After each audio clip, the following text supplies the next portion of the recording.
Hello everyone, ನಮಸ್ಕಾರ. ನನ್ನ ಹೆಸರು ಪೃಥ್ವಿರಾಜ್ ಎನ್. ನಾನು ಸರ್ಕಾರಿ ಪ್ರಥಮ ದರ್ಜೆ ಕಾಲೇಜು ನೇಸರ್ಗಿಯಲ್ಲಿ ಸಮಾಜಶಾಸ್ತ್ರದ ಅಧ್ಯಾಪಕನಾಗಿ ಕಾರ್ಯನಿರ್ವಹಿಸುತ್ತಿದ್ದೇನೆ. ಇಂದಿನ ಈ ವಿಡಿಯೋದಲ್ಲಿ ರಾಣಿ ಚೆನ್ನಮ್ಮ ವಿಶ್ವವಿದ್ಯಾಲಯದ ಸೋಷಿಯಾಲಜಿ ಸಿಲೆಬಸ್ನ ಪ್ರಕಾರ ಇರುವಂತಹ BA ಮೊದಲನೇ ಸೆಮಿಸ್ಟರಲ್ಲಿ 2ನೇ ಘಟಕ ಮೂಲಭೂತ ಸಮಾಜಶಾಸ್ತ್ರೀಯ ಪರಿಕಲ್ಪನೆಗಳು ಎಂಬ ವಿಷಯದಲ್ಲಿ ಸಮಾಜ ಮತ್ತು ಸಮುದಾಯ ಎಂಬ ಈ 2 ಪರಿಕಲ್ಪನೆಗಳ ಬಗ್ಗೆ ಇವತ್ತು ತಿಳ್ಕೊಳ್ಳೋಣ. ಈ ಘಟಕದ ಲರ್ನಿಂಗ್ ಆಬ್ಜೆಕ್ಟಿವ್ಸ್ ಏನಿದೆ ಅಂತ ನೋಡಿದಾಗ, ಮೊದಲನೇದಾಗಿ ಸಮಾಜಶಾಸ್ತ್ರದಲ್ಲಿ ಬಳಸುವಂಥ ಬೇಸಿಕ್ ಕಾನ್ಸೆಪ್ಟ್ಸ್, ಮೂಲಭೂತ ಪರಿಕಲ್ಪನೆಗಳು ಯಾವಿದೆ ಅಂತ ತಿಳ್ಕೊತೀವಿ. ಇದರ ಜೊತೆಗೆ ಮಾನವ ಸಮಾಜ ಅಂದರೆ ಏನು, ಅದರ ವ್ಯಾಖ್ಯಾನಗಳು, ಅದರ ಲಕ್ಷಣಗಳ ಬಗ್ಗೆ ನಾವು ತಿಳ್ಕೊತೀವಿ. ಇನ್ನೊಂದು ಇಂಪಾರ್ಟೆಂಟ್ ಆಗಿ ನಾವು ಈ ವಿಡಿಯೋದಲ್ಲಿ ತಿಳ್ಕೊಳ್ಳೋದು ಸಮುದಾಯದ ವ್ಯಾಖ್ಯಾನ. ಸಮುದಾಯದ ಅಂದರೆ ಏನು, ಸಮುದಾಯದ ಲಕ್ಷಣಗಳೇನಿದೆ, ಸಮುದಾಯದ ಮೂಲಾಂಶಗಳ ಬಗ್ಗೆ ನಾವಿಲ್ಲಿ ತಿಳ್ಕೊತೀವಿ. In everyday conversation daily we use terms such as society, community, social group, crowd, custom, status and role. ಇವೆಲ್ಲವೂ ಬರೀ ಪದಗಳೇ ಆಗಿರಲ್ಲ, ಇವು ಸಮಾಜಶಾಸ್ತ್ರದಲ್ಲಿ ಒಂದು ಪರಿಕಲ್ಪನೆಗಳು ಅಂತ ಕರಿತೀವಿ. ಸೊ ಪರಿಕಲ್ಪನೆಗಳು ಅಂದರೆ ಅದಕ್ಕೆ ಒಂದು ಪ್ರಿಸೈಸ್ ಮೀನಿಂಗ್ ಅಥವಾ ಒಂದು ಅರ್ಥ ಇರುತ್ತೆ. ಅಂದರೆ ಯಾವುದೇ ಅಧ್ಯಯನ ಶಾಸ್ತ್ರದಲ್ಲಾದರೂ ಅಧ್ಯಯನ ವಸ್ತುವನ್ನು ನಿಖರವಾಗಿ ಅರ್ಥ ಮಾಡ್ಕೋಬೇಕಾದ್ರೆ ಕೆಲವು ಪದಗಳನ್ನು ಬಳಸ್ತೀವಿ. ಅಂಥ ಪದಗಳನ್ನು ನಾವು ಪರಿಕಲ್ಪನೆಗಳು ಅಂತ ಕರಿಬಹುದು. ಉದಾಹರಣೆಗೆ ಭೌತ ವಿಜ್ಞಾನಗಳಲ್ಲಿ ಕೆಲವೊಂದು ಪರಿಕಲ್ಪನೆಗಳನ್ನು ನಾವು ಗಮನಿಸಿದಾಗ, ಗ್ರಾವಿಟಿ ಗುರುತ್ವಾಕರ್ಷಣೆ, velocity, motion, speed, decibels. So ಈ ಟರ್ಮ್ಸ್ ಮತ್ತು ಕಾನ್ಸೆಪ್ಟ್ಸ್ ಎಲ್ಲ ಯಾವುದೋ ಒಂದು ಅರ್ಥವನ್ನು ಸೂಚಿಸುತ್ತೆ ಭೌತ ವಿಜ್ಞಾನಗಳಲ್ಲಿ. ಅದೇ ರೀತಿಯಲ್ಲಿ ಸಮಾಜಶಾಸ್ತ್ರಗಳಲ್ಲಿ ಅಥವಾ ಸಮಾಜ ವಿಜ್ಞಾನಗಳಲ್ಲಿ, ಸೋಷಿಯಲ್ ಸೈನ್ಸಸ್ ಅಲ್ಲೂ ಸಹ ನಾವು ಕೆಲವೊಂದು ಪದಗಳನ್ನು ಅಥವಾ ಪರಿಕಲ್ಪನೆಗಳನ್ನು ಸಹ ನಾವು ದಿನನಿತ್ಯ ಬಳಸ್ತಾ ಇರ್ತೀವಿ. ಸೊ ಅದಕ್ಕೊಂದು ನಿಖರವಾದ ಒಂದು ಅರ್ಥವನ್ನ ತೋರಿಸುತ್ತೆ.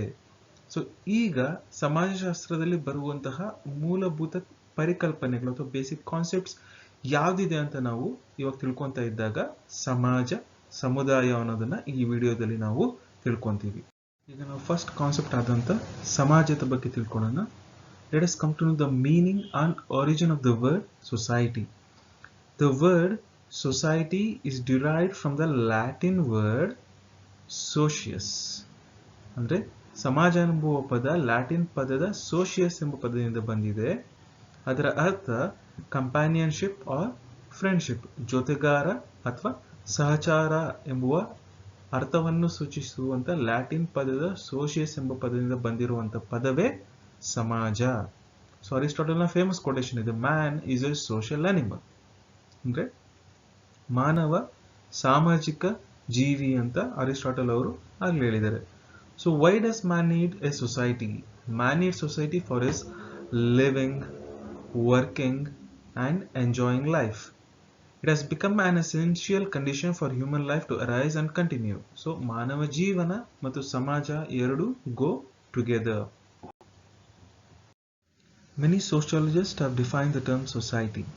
Among them, the most important one is given by the famous sociologists R.M. McIver and Charles H. Page in their book Society: An Introductory Analysis. So according to these guys, society is a system of usages and procedures, of authority and mutual aid, of many groupings and divisions, of controls of human behavior and of liberties. The ever-changing complex system we call society is a web of social relationships.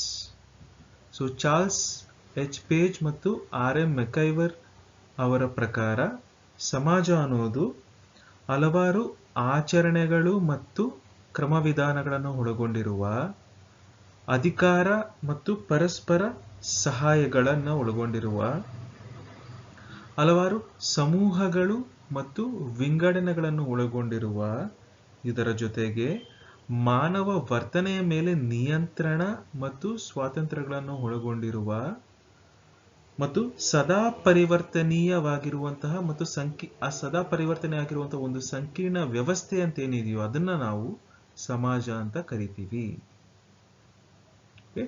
Simplified ಆಗಿ ಹೇಳ್ಬೇಕಂದ್ರೆ ಸರಳ ಅರ್ಥದಲ್ಲಿ ಮೆಕೆವರ್ ಮತ್ತು Charles page ಅವರು ಹೇಳ್ತಾ ಇರೋದು, ಸಮಾಜ ಎಂಬುದು ಸಾಮಾಜಿಕ ಸಂಬಂಧಗಳ ಒಂದು ಬಲೆ.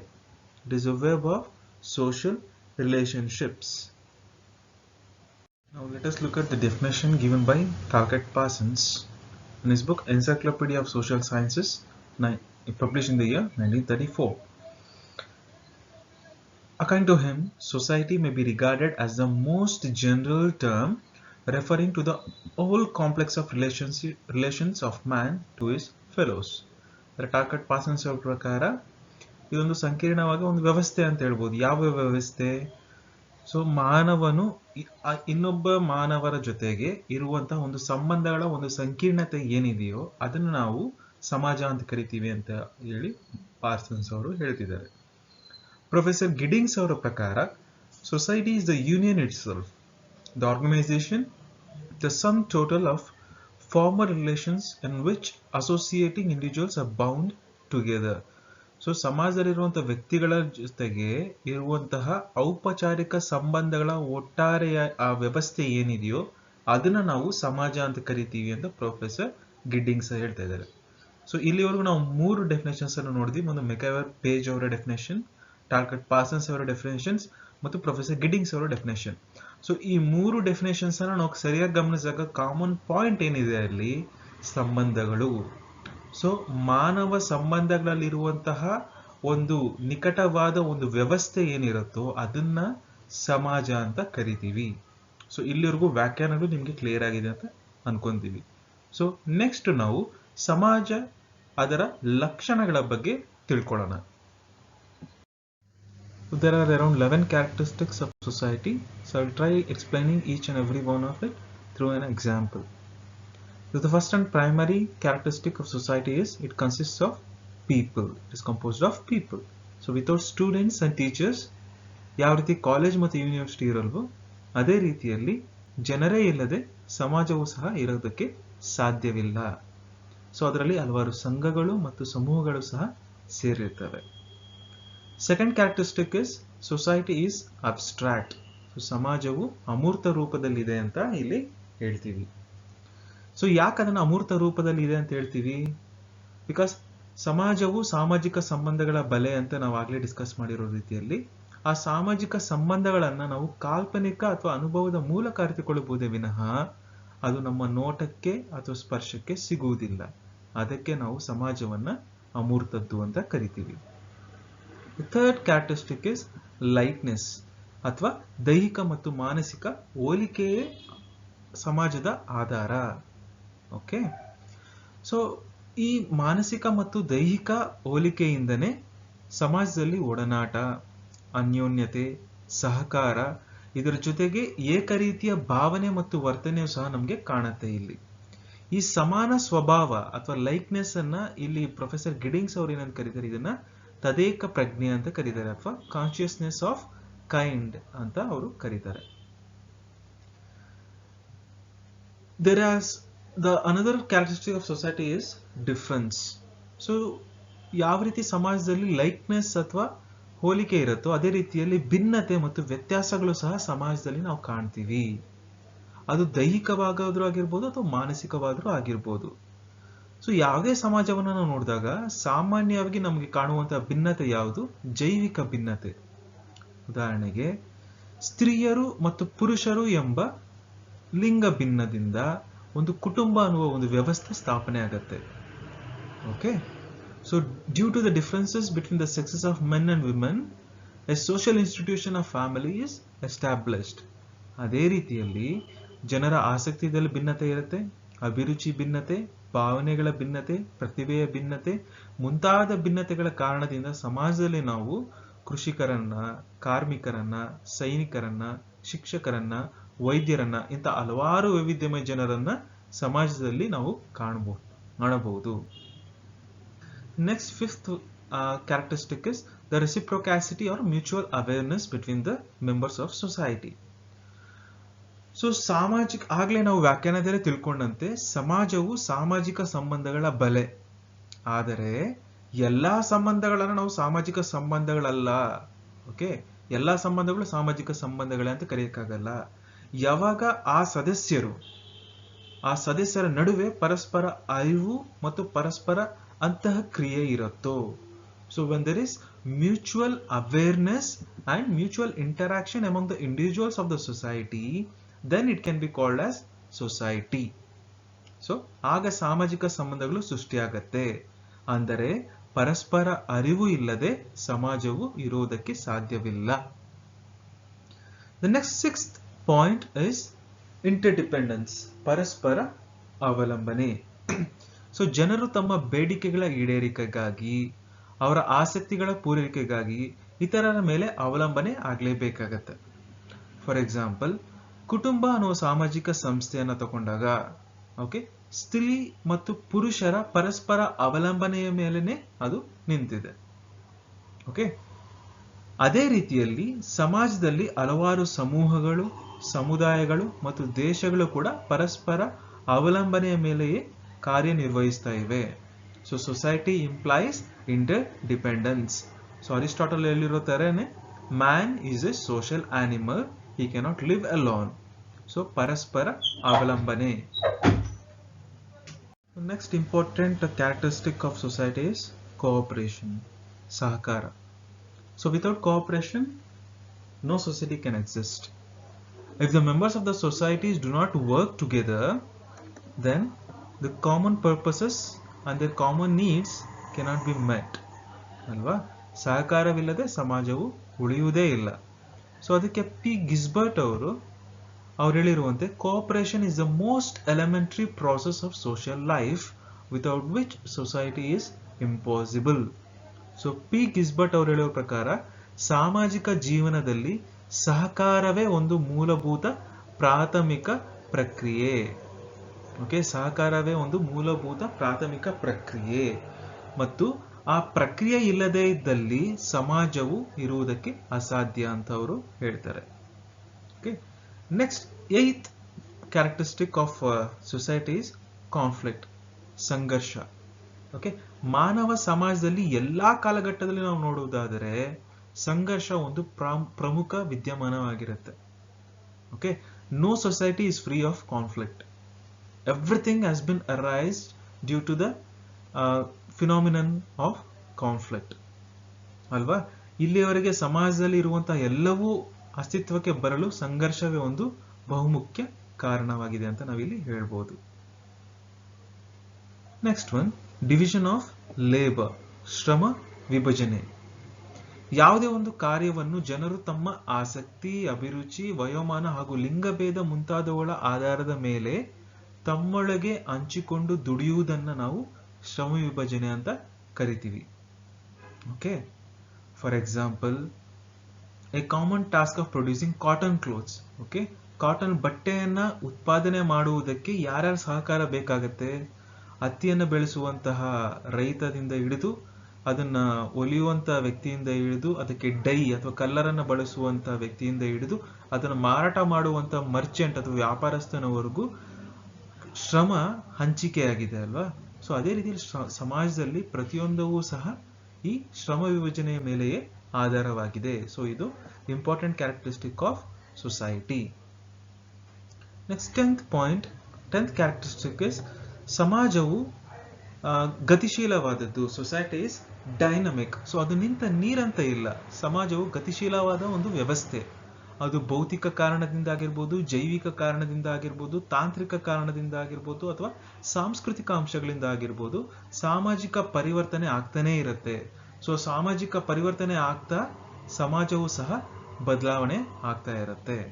So no society can remain constant for any length of time. Okay, next another important characteristic is social control, ಸಾಮಾಜಿಕ ನಿರ್ವಹಣೆ ಅಥವಾ ಸಾಮಾಜಿಕ ನಿಯಂತ್ರಣ. ಸೊ ಜನರ ವರ್ತನೆಯನ್ನ ನಿಯಂತ್ರಿಸುವುದಕ್ಕೆ, ಓಕೆ, ಜನರು ಹೀಗೆ ನಡ್ಕೋಬೇಕು, ಹೀಗೆ ಇರಬೇಕು ಅಂತ ನಿಯಂತ್ರಣ ಮಾಡೋದಕ್ಕೆ ಸಮಾಜ ಏನೇನು ಅಂಶಗಳನ್ನ ಉಟ್ಕೊಂಡಿದೆ ಅಂತ ನಾವು ನೋಡಿದಾಗ ಇಲ್ಲಿ ಔಪಚಾರಿಕ ನಿಯಂತ್ರಣ ಮತ್ತು ಅನೌಪಚಾರಿಕ ನಿಯಂತ್ರಣಗಳನ್ನ ಇಲ್ಲಿ ರೂಪಿಸಿಕೊಂಡಿದೆ. ಸೊ ರೂಢಿಗಳಾಗಿರ್ಬೋದು, ಸಂಪ್ರದಾಯಗಳಾಗಿರ್ಬೋದು, ಧರ್ಮಗಳು, ಆಚರಣೆಗಳು ಎಂಬ ಅನೌಪಚಾರಿಕ ಸಾಧನೆಗಳಿಂದ ಹಿಡಿದು ಕಾನೂನು, ಪೊಲೀಸು ಎಂಬ ಔಪಚಾರಿಕ ಸಾಧನಗಳ ಮುಖಾಂತರ ಸಮಾಜದಲ್ಲಿ ಸ್ಥಿರತೆ, ಭದ್ರತೆ ಮತ್ತು ಸುವ್ಯವಸ್ಥೆಯನ್ನು ಕಾಪಾಡುತ್ತಾ ಸಮಾಜವನ್ನು ನಡೆಸ್ಕೊಂಡ ಬರ್ತಾ ಇದ್ದೀವಿ. Okay, so there are both formal and informal means of social control. The most important and the most vital characteristic of society, of human society, is culture, ಸಂಸ್ಕೃತಿ. ಸೊ ಪ್ರತಿಯೊಂದು ಸಮಾಜ ತನ್ನದೇ ಆದ ಅಸ್ತಿತ್ವ ಅಥವಾ ಅಸ್ಮಿತೆಯನ್ನು ಹೊಂದಿರುತ್ತೆ ಅಲ್ವಾ. ಸೊ ಅದನ್ನ ನಾವು ಸಂಸ್ಕೃತಿ ಅಂತ ಕರಿತೀವಿ. ಸೊ ಯಾವುದೇ ಸಮಾಜವನ್ನು ತಗೊಂಡಾಗ ಅಥವಾ ಯಾವುದೇ ದೇಶವನ್ನ ತಗೊಂಡಾಗ ಅಥವಾ ಯಾವುದೇ ಪ್ರಾಂತ್ಯವನ್ನ ತಗೊಂಡಾಗ ಅವ್ರದೇ ಆದಂತ ಸಂಸ್ಕೃತಿ ಅಥವಾ ಅವ್ರದೇ ಆದಂತ ಕಲ್ಚರ್ ಅನ್ನ ಇರುತ್ತೆ. ಸೊ ಆ ಸಂಸ್ಕೃತಿ ಏನಿರುತ್ತೆ ಅದು ಪ್ರತಿಯೊಂದು ಭಿನ್ನವಾಗಿರುತ್ತೆ. ಸೊ ಇಷ್ಟು ಸಮಾಜದ ಲಕ್ಷಣಗಳು ಆಗಿರ್ತವೆ. ಈಗ ನಾವು ವಿಡಿಯೋವನ್ನ ಮುಂದುವರಿಸ್ತಾ ಸಮುದಾಯದ ವ್ಯಾಖ್ಯಾನ ಮತ್ತು ಸಮುದಾಯದ ಲಕ್ಷಣಗಳ ಬಗ್ಗೆ ತಿಳ್ಕೊಳ್ಳೋಣ. ಸೊ ಈಗ ಸಮುದಾಯದ ಅರ್ಥ, ವ್ಯಾಖ್ಯಾನ ಮತ್ತು ಲಕ್ಷಣಗಳ ಬಗ್ಗೆ ತಿಳ್ಕೊಳ್ಳೋಣ. 16 ಕುಟುಂಬಗಳನ್ನು ಒಳಗೊಂಡಿರುವ ಒಂದು ಚಿಕ್ಕ ನೆರೆಹೊರೆಯನ್ನು ಒಂದು ಸೂಕ್ಷ್ಮ ಸಮುದಾಯ ಅಂತ ಸಾಮಾನ್ಯವಾಗಿ ನಾವು ಕರಿತೀವಿ. ಅದೇ ರೀತಿಯಲ್ಲಿ ಲಕ್ಷಾದಿ ಜನರನ್ನು ಒಳಗೊಂಡಿರುವಂತಹ ಬೃಹತ್ ನಗರಗಳು, ಬ್ಯಾಂಗ್ಳೂರ್, ಮುಂಬೈ ಅಂತ ನಗರಗಳಾಗಿರ್ಬೋದು, ಅಥವಾ ದೇಶಗಳನ್ನು ಸಹ ನಾವು ಸಮುದಾಯ ಅಂತ ಕರಿತೀವಿ. ಅದೇ ರೀತಿಯಲ್ಲಿ ನಾವು ಜಾತಿ ಸಮುದಾಯ, ಜನಾಂಗೀಯ ಸಮುದಾಯ, ಧಾರ್ಮಿಕ ಸಮುದಾಯ, ಸ್ತ್ರೀ ಸಮುದಾಯ, ಭಾಷಾ ಸಮುದಾಯ, ಬುಡಕಟ್ಟು ಸಮುದಾಯ ಇಂಥ ಹಲವಾರು ಸಮೂಹಗಳನ್ನು ಸೂಚಿಸುವುದಕ್ಕೂ ಸಹ ನಾವು ಸಮುದಾಯ ಒಂದು ಪರಿಕಲ್ಪನೆ ನಾವು ಇಲ್ಲಿ ಬಳಸ್ತಾ ಇರ್ತೀವಿ. ಓಕೆ, ಸೊ ಸಮಾಜಶಾಸ್ತ್ರದಲ್ಲಿ ಸಮುದಾಯ ಅಂದ್ರೆ ಏನು, ಅದರ ವ್ಯಾಖ್ಯಾನಗಳು ಯಾವ ಸಮಾಜಶಾಸ್ತ್ರಜ್ಞರು ಯಾವ ರೀತಿ ಹೇಳಿದ್ದಾರೆ ಅಂತ ಇಲ್ಲಿ ಗಮನ ಕೊಡೋಣ. ಸೊ ಮೊಟ್ಟ ಮೊದಲನೇದಾಗಿ definition given by Kingsley Davis. So according to him, community is the smallest territorial group that can embrace all aspects of social life ಅಂತ ಹೇಳಿದ್ದಾರೆ. ಸೊ ಸಾಮಾಜಿಕ ಜೀವನದ ಒಟ್ಟಾರೆ ವ್ಯವಸ್ಥೆಯನ್ನು ಒಂದು ಪ್ರಾದೇಶಿಕ ಗುಂಪಲ್ಲಿ ಇದ್ದಾಗ ಅದನ್ನ ನಾವು ಸಮುದಾಯ ಅಂತ ಕರಿತೀವಿ ಅಂತ ಕಿಂಗ್ಸ್ಲೆ ಡೇವಿಸ್ ಅವರು ಹೇಳಿದ್ದಾರೆ. ಅದೇ ರೀತಿಯಲ್ಲಿ ಚಾರ್ಲ್ಸ್ ಎಚ್ ಪೇಜ್ ಮತ್ತು ಮೆಕೈವರ್ ಹೇಳಿರೋ ಪ್ರಕಾರ A community is on area of social living marked by some degree of social coherence. coherence ಅಂದ್ರೆ ಸಾಮರಸ್ಯ. ಸೊ ಸಾಮಾಜಿಕ ಸಾಮರಸ್ಯ ಅಥವಾ ಸಾಮಾಜಿಕ ಸಾಮಂಜಸ್ಯವನ್ನು ಹೊಂದಿರುವ ಒಂದು ಸಾಮಾಜಿಕ ನೆಲೆಯನ್ನ ನಾವು ಸಮುದಾಯ ಅಂತ ಕರಿಬಹುದು ಅಂತ ಅವರು ಹೇಳಿದ್ದಾರೆ. ಸೊ ಬೊಗಾಡಸ್ ಅವರ ಡೆಫಿನೇಷನ್ ಪ್ರಕಾರ social group, it is a social group with some degree of we feeling and living in a given area. So Bogardus ಅವರ ಪ್ರಕಾರ ನಾವು ಮತ್ತು ನಮ್ಮವರು, ವಿ ಫೀಲಿಂಗ್, ಓಕೆ, ನಾವು ಮತ್ತು ನಮ್ಮವರೆಂಬ ಭಾವನೆಯೊಂದಿಗೆ ಒಂದು ನಿಶ್ಚಿತ ಭೂಪ್ರದೇಶದಲ್ಲಿ, living in a given area, ನಿಶ್ಚಿತ ಭೂಪ್ರದೇಶದಲ್ಲಿ ವಾಸಿಸುವ ಯಾವುದೇ ಜನಸಮೂಹವನ್ನು ನಾವು ಸಮುದಾಯ ಅಂತ ಕರೀಬಹುದು. ಓಕೆ, ಸೊ 3 ಡೆಫಿನೇಷನ್ ಅನ್ನು ನೋಡಿದಾಗ ನಮ್ಗೆ ಏನ್ ಅನಿಸ್ತಾ ಇದೆ, 2 ಕೀವರ್ಡ್ಸ್ ಇದೆ. ಒಂದು ಸಾಮಾಜಿಕ ಸಾಮರಸ್ಯ ಅಥವಾ ಸಾಮಾಜಿಕ ಸಾಮಂಜಸ್ಯ ಅಥವಾ ಸಾಮಾಜಿಕ ಭಾವನೆ ಇದೆ.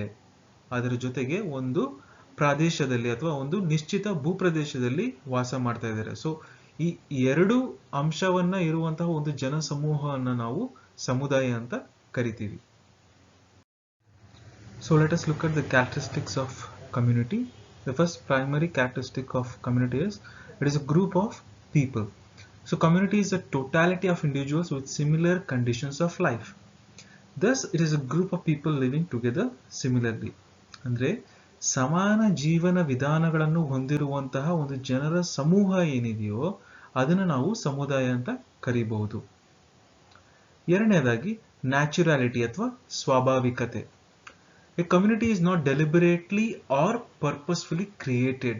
ಅಂದ್ರೆ ಸಮುದಾಯ ಮಾನವನ ಉದ್ದೇಶಪೂರ್ವಕ ಅಥವಾ ಪ್ರಯತ್ನದಿಂದ ಸೃಷ್ಟಿಯಾಗಿದ್ದಲ್ಲ. It is a spontaneous or natural growth. An individual is born into a community and it is this virtue which he develops in himself. ಅಂದ್ರೆ ತನ್ನಷ್ಟಕ್ಕೆ ತಾನೇ ವಿಕಾಸ ಹೊಂದಿ ಅಸ್ತಿತ್ವಕ್ಕೆ ಬಂದಿರುವಂತಹ ಒಂದು ಸಮುದಾಯದಲ್ಲಿ ತನ್ನ ಹುಟ್ಟಿನಿಂದಲೇ ಸಮುದಾಯ ಸದಸ್ಯನಾಗಿರುವುದರಿಂದ ಇದರ ಸದಸ್ಯತ್ವ ಅವನಿಗೆ ಅನೈಚ್ಛಿಕವಾದದ್ದು. ಓಕೆ. ಥರ್ಡ್ ಒನ್, ಸಮುದಾಯವು ಸಾಪೇಕ್ಷವಾಗಿ ಸ್ಥಿರವಾಗಿದೆ. It is stable and relatively. It is not a temporary group like a crowd or a mob. ಆದರೆ ಬಸ್ ಸ್ಟಾಪ್ನಲ್ಲಿ ಇರುವಂತಹ ಒಂದು ಜನರ ಗುಂಪು ಅಥವಾ ಸಿನಿಮಾ ನೋಡಕ್ಕೆ ಬಂದಿರುವಂತಹ ಒಂದು ವೀಕ್ಷಕರ ಗುಂಪು, ಇದಕ್ಕೆ ಹೋಲಿಸಿದಾಗ ಈ ಸಮುದಾಯ ಏನಿದೆ ಅದು ಸಾಪೇಕ್ಷವಾಗಿ ಒಂದು ಸ್ಥಿರತೆ ಹೊಂದಿದೆ. Fourth one, size of the community. ಸಮುದಾಯದ ಗಾತ್ರ. A community is classified based on it size. Okay. ಅದು ಬುಡಕಟ್ಟು ಸಮುದಾಯ ಅಥವಾ ಗ್ರಾಮೀಣ ಸಮುದಾಯ ತರ ಚಿಕ್ಕ ಗಾತ್ರವನ್ನಾದ್ರೂ ಹೊಂದಿರಬಹುದು, ಅಥವಾ ಬೃಹತ್ ನಗರಗಳು ಅಥವಾ ದೇಶಗಳ ರೀತಿಯಲ್ಲಿ ಅದು ಬೃಹತ್ ಆಕಾರವನ್ನು ಸಹ ಅದು ಪಡೆದಿರಬಹುದು. ಸೊ ಕಮ್ಯುನಿಟಿ ಅನ್ನೋದು it can be both small or large in size. So next one is similarity or likeness. So ಒಂದೇ ನೆಲೆಯಲ್ಲಿ ವಾಸ ಮಾಡ್ತಿರುವಂತಹ ಸದಸ್ಯರ ನಡುವೆ ಸಾಮ್ಯತೆ ಕಾಣುವುದು ಸಹಜ. ಅವರ ಜೀವನ ಶೈಲಿ, ಅವರ ಜೀವನ ಕ್ರಮ, ಅವರ ಜೀವನ ವಿಧಾನಗಳು ಒಂದೇ ರೀತಿಯಲ್ಲಿ ಇರ್ತವೆ. ಅವರು ಪೂಜೆ ಮಾಡುವಂತಹ ವಿಧಾನಗಳಾಗಿರ್ಬೋದು, ಅವರ ಆಹಾರ ಆಗಿರ್ಬೋದು, ಅವರ ವೇಷಭೂಷಣ ಆಗಿರ್ಬೋದು, ಎಲ್ಲವೂ ಸಹ ಒಂದೇ ರೀತಿಯಲ್ಲಿ ಕಾಣುತ್ತೆ. ಅವರ ಭಾಷೆ, ಅವರ ಸಂಸ್ಕೃತಿ, ಅವರ ಆಚರಣೆಗಳು, ಅವರ ಸಂಪ್ರದಾಯಗಳು ಎಲ್ಲರಲ್ಲೂ ಸಾಮ್ಯತೆಗಳಿಂದಲೇ ಆ ಸಮುದಾಯ ಮನೋಭಾವನೆ, ನಾವು ನಮ್ಮವರು ಎಂಬ ಭಾವನೆ ಇಲ್ಲಿ ಸೃಷ್ಟಿಯಾಗೋದಕ್ಕೆ ಅಥವಾ ಏರ್ಪಾಡಾಗೋದಕ್ಕೆ ಕಾರಣ ಆಗತ್ತೆ. So next characteristic of community is it has a particular name. So a community is always identified by its particular name assigned to it. ಅಂದ್ರೆ ಯಾವುದೇ ಒಂದು ಸಮುದಾಯವನ್ನು ತಗೊಂಡಾಗ ಅದರದೇ ಆದಂತಹ ಒಂದು ನಿರ್ದಿಷ್ಟ ಹೆಸರನ್ನ ಹೊಂದಿರ್ತವೆ. ಸೊ ಸ್ತ್ರೀ ಸಮುದಾಯ, ಯುವಕರ ಸಮುದಾಯ, ವಿದ್ಯಾರ್ಥಿ ಸಮುದಾಯ ಅಥವಾ ಜಾತಿ ಸಮುದಾಯದಲ್ಲಿ ತಗೊಂಡಾಗ ಹಲವಾರು ಜಾತಿಗಳಿಗೆ ಹಲವಾರು ಸಮುದಾಯದ ತನ್ನದೇ ಆದಂತಹ ಹೆಸರುಗಳನ್ನ ಹೊಂದಿರ್ತವೆ.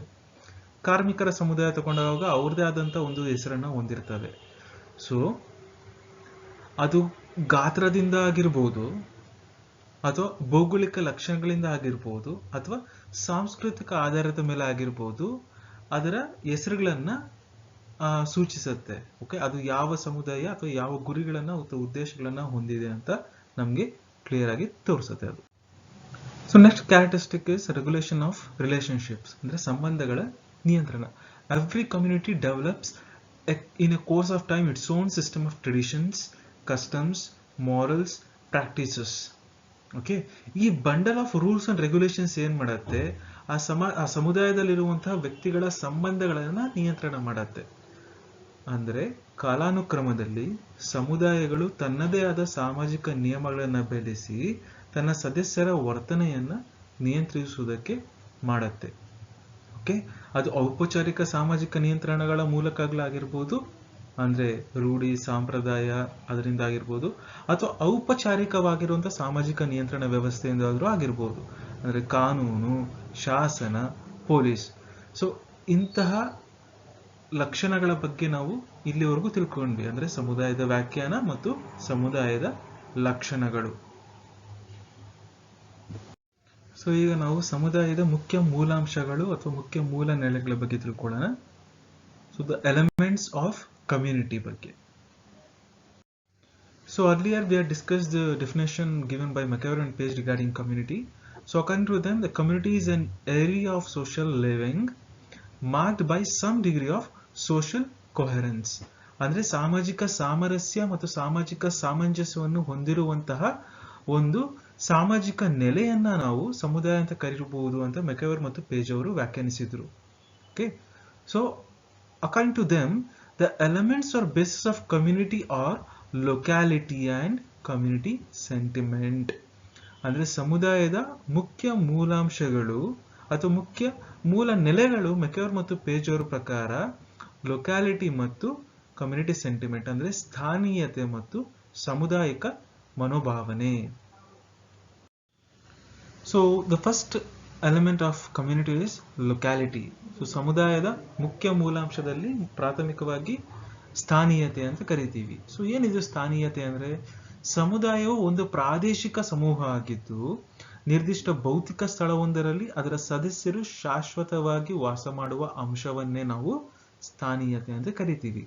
So community always occupies a territorial area or a geographical area. It is the physical basis of community, right? So ಈ ಸ್ಥಳ ಅಥವಾ ಈ ಭೌಗೋಳಿಕ ಪ್ರದೇಶ ಅದು ಗ್ರಾಮ ಆಗಿರ್ಬೋದು, ನಗರ ಆಗಿರ್ಬೋದು, ಪಟ್ಟಣ ಆಗಿರ್ಬೋದು, ಅಥವಾ ಗಿರಿಜನ ವಾಸ ಮಾಡುವಂತ ಪ್ರದೇಶಗಳು ಸಹ ಆಗಿರ್ಬೋದು. ಮತ್ತೆ ಅದು ಗಾತ್ರದಲ್ಲಿ ಚಿಕ್ಕದಾದ್ರೂ ಇರಬಹುದು, ಅಂದ್ರೆ ಹಳ್ಳಿಯ ತರ ಅಥವಾ ಗಿರಿಜನ ವಾಸ ಮಾಡುವ ಪ್ರದೇಶಗಳ ತರ ಚಿಕ್ಕ ಗಾತ್ರದಲ್ಲಿ ಆಗಿರ್ಬೋದು, ಅಥವಾ ಪಟ್ಟಣಗಳು ಅಥವಾ ಮೆಟ್ರೋಪಾಲಿಟನ್ ಸಿಟಿಗಳ ತರ ಅದು ಬೃಹತ್ ಗಾತ್ರದಲ್ಲೂ ಸಹ ಆ ಸಮುದಾಯಗಳು ಇರಬಹುದು. So most communities are settled and derived from the conditions of their locality and a strong bond of solidarity. ಅಂದ್ರೆ ಒಂದೇ ಕಡೆ ವಾಸ ಮಾಡುವುದರಿಂದ ಜನರ ನಡುವೆ ನಿರಂತರ ಸಂಪರ್ಕ ಸಂಬಂಧಗಳು ಬೆಳೆದು ಬರುತ್ತದೆ. ಈ ಶಾಶ್ವತ ನೆಲೆಯು ಅವರಿಗೆ ರಕ್ಷಣೆ ಮತ್ತು ಭದ್ರತೆಯನ್ನು ಸಹ ಒದಗಿಸುತ್ತೆ. ಓಕೆ, ಸೊ ಒಂದೇ ಕಡೆ ವಾಸ ಮಾಡ್ತಾ ಇರೋದ್ರಿಂದ ಅವ್ರ ನಡುವೆ ಸಂಪರ್ಕ ಮತ್ತು ಸಂಬಂಧಗಳು ಬೆಳೆಯೋದೇ ಅಲ್ಲ, ಆ ಪ್ರದೇಶ ಮತ್ತು ಜನರು ಅವರಿಗೆ ರಕ್ಷಣೆ ಮತ್ತು ಭದ್ರತೆಯನ್ನು ಸಹ ಒದಗಿಸುವುದು ನಾವು ಕಾಣ್ತೀವಿ. ಮತ್ತೆ ಜನರ ಸಾಮಾಜಿಕ ಜೀವನದ ಮೇಲೆ ಸಹ ಅವರ ಕುಟುಂಬ, ಅವರ ಮತಧರ್ಮ, ಅವರ ನಂಬಿಕೆ, ಅವರ ಆಚಾರ ವಿಚಾರ ಮತ್ತು ಅವರ ಉದ್ಯೋಗದ ಮೇಲೆಯೂ ಸಹ ಈ ಸ್ಥಾನೀಯತೆ ಪ್ರಭಾವ ಬೀರುವುದನ್ನ ನಾವು ಕಾಣ್ತೀವಿ. ಸೊ ಉದಾಹರಣೆ ಕೊಡೋದಾದ್ರೆ, ಈ ಫಾರ್ ಎಕ್ಸಾಂಪಲ್ ನೊಮ್ಯಾಡ್ ಕಮ್ಯುನಿಟಿ ಅಂತ ಕರಿತೀವಿ ಅಥವಾ ಬ್ಯಾಂಡ್ ಆಫ್ ಜಿಪ್ಸೀಸ್ ಅಂತ ಕರಿತೀವಿ. ಸೊ ಇವ್ರೇನ್ ಮಾಡ್ತಾ ಇರ್ತಾರೆ, ವಲಸಿಗರು. ಸೊ ಒಂದು ಕಡೆಯಿಂದ ಇನ್ನೊಂದು ಕಡೆ ವಲಸೆ ಹೋಗ್ತಾ ಇರುವಂತ ಒಂದು ಸನ್ನಿವೇಶದಲ್ಲಿ ಇವ್ರನ್ನು ಸಹ ಸಮುದಾಯ ಅಂತ ಕರಿಬಹುದು. ಓಕೆ, ಸೊ ಆದ್ರೆ ಅವರ ಸ್ಥಾನೀಯತೆ ಅವರ ಜೀವನದ ಮೇಲೆ ಯಾವ ರೀತಿ ಪ್ರಭಾವ ಬೀರುತ್ತೆ? ಸೊ ಅವರು ಸಣ್ಣ ಗಾತ್ರದಲ್ಲಿ ಆಗತ್ತೆ. ಆ ಬೇಟೆಗಾರರಾಗಿರೋದ್ರಿಂದ, ಆಹಾರವನ್ನು ಹುಡುಕಿಕೊಂಡು ಹೋಗ್ತಾ ಇರೋದ್ರಿಂದ ಅವರು ಚಿಕ್ಕದಾದ ಅಥವಾ ಸರಳವಾದ ಒಂದು ಹೆಚ್ಚು ಅಭದ್ರವಾಗಿರುವಂತ ಒಂದು ಸಮುದಾಯವಾಗಿ ನಾವು ಅವ್ರನ್ನ ಕಾಣ್ತೀವಿ. ನೆಕ್ಸ್ಟ್ ಮೂವ್ ಆನ್ ಆದ್ರೆ ಗ್ರಾಮೀಣ ಪ್ರದೇಶಗಳಿಗೆ ಬಂದಾಗ ಅಥವಾ ನಗರ ಪ್ರದೇಶಗಳಿಗೆ ಬಂದಾಗ ಏನಾಗತ್ತೆ, ಹೆಚ್ಚು ಸುಭದ್ರವಾದವಾಗಿರುವಂತ ಒಂದು ವಾತಾವರಣ ನೋಡ್ತೀವಿ. ಅಥವಾ ಅವರ ಭೌತ ಸಂಸ್ಕೃತಿಯ ಮೇಲೆ ಅಥವಾ ಅವರ ಉದ್ಯೋಗ ಅವಕಾಶಗಳಿಗೆ ಹೆಚ್ಚು ಪ್ರೋತ್ಸಾಹ ನೀಡುವಂತ ಒಂದು ವ್ಯವಸ್ಥೆಯನ್ನ ಆ ಸ್ಥಾನೀಯತೆ ಅವರಿಗೆ ಕಲ್ಪಿಸೋದನ್ನ ನಾವು ನೋಡ್ತೀವಿ. ಕ್ಲಿಯರಾ? So next, so another basic element of community is community sentiment. So ಸಮುದಾಯದ ಮುಖ್ಯ ಮೂಲಾಂಶಗಳಲ್ಲಿ ಇನ್ನೊಂದು ಪ್ರಮುಖವಾಗಿರುವಂಥದ್ದು ಸಾಮುದಾಯಿಕ ಭಾವನೆ. So community sentiment means a feeling of belonging together. Okay, the members must be aware of this staying together and sharing common interest. The members develop a sense of we feeling. ಅಂದ್ರೆ ಜನರು ಪೂರ್ಣ ಅರಿವಿನೊಂದಿಗೆ, ಜನರು ಪೂರ್ಣ ಅರಿವಿನೊಂದಿಗೆ ನಾವು ನಮ್ಮವರು, V feeling, ನಾವು ನಮ್ಮವರು ಎಂಬ ಭಾವನೆಯೊಂದಿಗೆ ಗುರುತಿಸಿಕೊಂಡಾಗ ಆ ಭಾವನೆಯನ್ನೇ ನಾವು ಸಾಮುದಾಯಿಕ ಭಾವನೆ ಅಂತ ಕರಿತೀವಿ. ಓಕೆ, ಈ ಸಾಮುದಾಯಿಕ ಭಾವನೆ ಸೃಷ್ಟಿಯಾಗಲು ಜನರಲ್ಲಿ ಸಮಾನ ಆಸಕ್ತಿಗಳಿರ್ಬೇಕಾಗತ್ತೆ. So they should share common interest. So ಸಮಾನ ಆಸಕ್ತಿಗಳು, ಸಮಾನ ದೃಷ್ಟಿಕೋನಗಳು, ಸಮಾನ ಜೀವನ ವಿಧಾನವನ್ನ ಇರಬೇಕಾಗಿರೋದ್ರಿಂದ ಅವರಲ್ಲಿ ನಾವು ನಮ್ಮವರು ಎಂಬ ಭಾವನೆ ಸೃಷ್ಟಿಯಾಗಿ ಅದು ಸಾಮುದಾಯಿಕ ಮನೋಭಾವನೆಗೆ ದಾರಿ ಮಾಡಿಕೊಡುತ್ತೆ. ಉದಾಹರಣೆಗೆ, ಕರ್ನಾಟಕದಲ್ಲಿ ವಾಸ ಮಾಡ್ತಾ ಇರುವ ನಾವೆಲ್ಲರೂ, ಓಕೆ, ಕನ್ನಡಿಗರಾಗಿ ನಾವೆಲ್ಲರೂ ಒಂದು, ಅಥವಾ ಭಾರತೀಯರಾಗಿ ನಾವೆಲ್ಲರೂ ಒಂದು ಅನ್ನೋ ಒಂದು ಸಾಮುದಾಯಿಕ ಮನೋಭಾವನೆ ಬರೋದು ಯಾಕೆ? ಬಿಕಾಸ್ ನಮಗೆ ಸಮಾನವಾಗಿರುವಂತಹ ಒಂದು ಆಸಕ್ತಿ ಅಥವಾ ಸಮಾನವಾಗಿರುವಂತಹ ದೇಶ ಪ್ರೇಮ ಅಥವಾ ಸಮಾನವಾಗಿರುವಂತಹ ಭಾಷಾ ಪ್ರೇಮ, ಸಮಾನವಾಗಿರುವಂತಹ ಒಂದು ಪ್ರಾಂತೀಯ ಪ್ರೇಮ ಇರೋದ್ರಿಂದ ನಾವು ನಮ್ಮವರು ಅನ್ನೋ ಒಂದು ಸಾಮುದಾಯಿಕ ಮನೋಭಾವನೆ ಬರೋದನ್ನ ನಾವಿಲ್ಲಿ ಕಾಣಬಹುದು. ಓಕೆ, ಇದೇ ರೀತಿಯಲ್ಲಿ ಪ್ರತಿಯೊಂದು ಸಮುದಾಯವು ತನ್ನದೇ ಆದಂತಹ ಸ್ಥಾನೀಯತೆ ಮತ್ತು ತನ್ನದೇ ಆದಂತಹ ಸಾಮುದಾಯಿಕ ಮನೋಭಾವನೆಯಿಂದ ಅದರ ಮೂಲ ನೆಲೆಯನ್ನ ಕಂಡುಕೊಳ್ಳುತ್ತೆ. ಸೊ ಇಲ್ಲಿವರೆಗೂ ಚಾಪ್ಟರ್ ನಿಮ್ಗೆ ಅರ್ಥ ಆಗಿದೆ ಅಂತ ತಿಳ್ಕೊಂತೀನಿ. ಸೊ ಹೆಚ್ಚಿನ ಇನ್ಫಾರ್ಮೇಶನ್ಗೆ ನೀವು ಇಲ್ಲಿ ಕೊಟ್ಟಿರುವಂತ ರಿಸೋರ್ಸ್ ಮೆಟೀರಿಯಲ್ಸ್ನ ನೀವು ಸರ್ಚ್ ಮಾಡ್ಬೋದು. ಸೊ ಕನ್ನಡದಲ್ಲಿ ಬೇಕಾದರೆ ಸಮಾಜಶಾಸ್ತ್ರದ ಮೂಲ ತತ್ವಗಳು ಅನ್ನೋ ಒಂದು ಪುಸ್ತಕ ಇದೆ ಬೈ CN ಶಂಕರ್ರಾವ್. ಅದು ಬಿಟ್ಟರೆ ಇದು ಮಾಡ್ಬೋದು by CN Shankar Rao, sociology principles of sociology with an introduction to social thought, ಇದನ್ನಾದರೂ ಓದ್ಬೋದು. ಅಥವಾ ಪಾಸ್ಕಲ್ ಗಿಸ್ಬರ್ಟ್ ಅಥವಾ P. ಗಿಸ್ಬರ್ಟ್ ಅವರ ಫಂಡಮೆಂಟಲ್ಸ್ ಆಫ್ ಸೋಷಿಯಾಲಜಿ. ಸೊ ಇಷ್ಟನ್ನು ಓದಿ ತಿಳ್ಕೊಳ್ಳಿ, ಡೌಟ್ಸ್ ಇದ್ದರೆ ಸಂಪರ್ಕ ಮಾಡಬಹುದು. ಸೊ ಇಷ್ಟೇ ಹೇಳ್ತಾ ನಮ್ಮ ವಿಡಿಯೋವನ್ನು ಮುಕ್ತಾಯ ಮಾಡ್ತಾ ಇದ್ದೀವಿ. ಧನ್ಯವಾದಗಳು. Thank you.